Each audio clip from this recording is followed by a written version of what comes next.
Hare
उनको से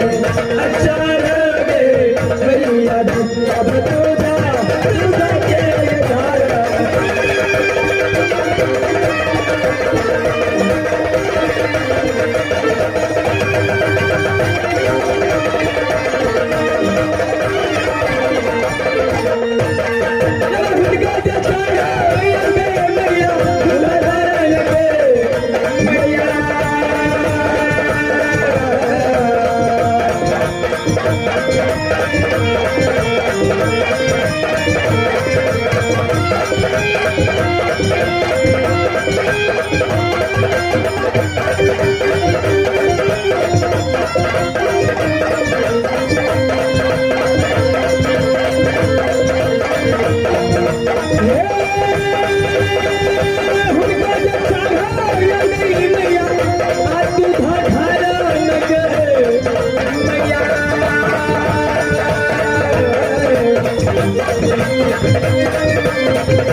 क्यों नहीं बहन नित्य दिन इंद्र बाबा के पूजा करी छे बहन सीमिता बहुत लेट बैठ गए जल्दी चला चलो है बहन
क्या बात है? काहे चकाती हो? काहे चकाती हो?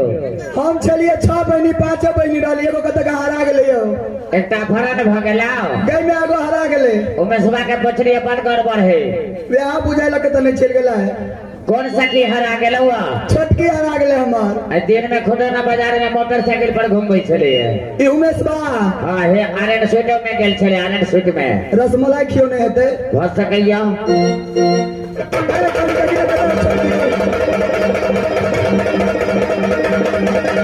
ए सुनो सुनो इधर सुनो की